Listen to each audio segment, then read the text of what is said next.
ధార్మిక గ్రంథాల ప్రకారం దేవుడు పుడతాడా? ఋగ్వేదము 1వ మండలము 67వ సూక్తము 3వ మంత్రము.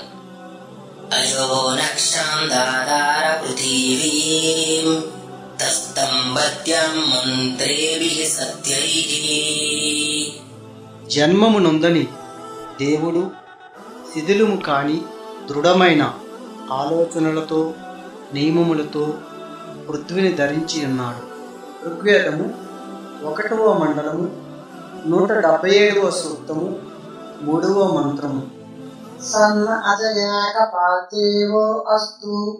అజన్ముడు గొప్పవాడగు దేవుడు మాకు కళ్యాణికార్యగుగాక.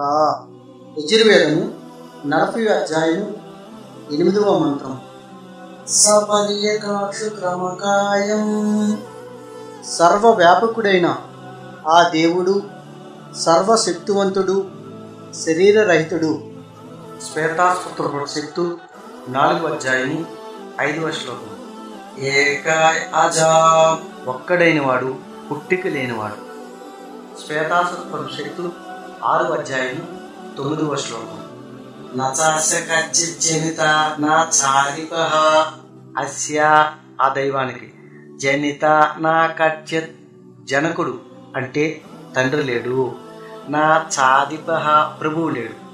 దైవానికి తండ్రి లేడు, ప్రభువు లేడు. భగవద్గీత 10వ అధ్యాయము 3వ శ్లోకం. యో మామ జమనాదిం సవేత్తి లోకమహేశ్వరం మూఢస్య మత్తేషు సర్వపాపైః ప్రముచ్యతే. ఎవడు నన్ను పుట్టిక లేనివానుగాను, అనాది రూపునిగాను, సమస్త లోకములకు నియమాకునుగాను తెలుసుకొనుచున్నాడో అతడు మనుష్యులలో అజ్ఞానము లేనివాడే సర్వ పాపముల నుండి ఎస్సగా విడవబడుచున్నాడు. భగవద్గీత 7వ అధ్యాయము 24వ శ్లోకం. అవ్యక్తం వ్యక్తిమాపన్నం మన్యంతే మామ బుద్ధయః పరం భావమజానంతు మమ వ్యాయమనుత్తమం. నాశరహితమైనట్టియు సర్వోన్నతమైనట్టియు ప్రకృతికి పరమై విరసిల్లినట్టియు నా స్వరూపము తెలియని అవివేకులు అవ్యక్త రూపుడగు నన్ను పాంచ భౌతిక దేహమును పొందినవానిగా తలంచుచున్నారు. బైబిల్ సంఖ్యాకాండము 23వ అధ్యాయము 19వ వచనం. దేవుడు అబద్ధమాడుటకు ఆయన మానవుడు కాదు, పశ్చాత్తాపడుటకు ఆయన నరపుత్రుడు కాదు. బైబిల్ 1 రాజులు 8వ అధ్యాయము 27వ వచనము.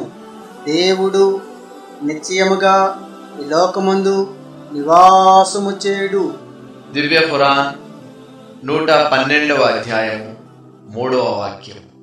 ఆయనకు అనగా దైవానికి సంతానం ఎవ్వరూ లేరు, ఆయన కూడా ఎవరి సంతానము కాదు. పైన పేర్కొనబడిన ధార్మిక గ్రంథాల సూక్తుల ద్వారా తెలిసేది ఏమిటంటే సర్వ సృష్టికర్త అయిన దైవం పుట్టించేవాడే కాని పుట్టేవాడు కాదు.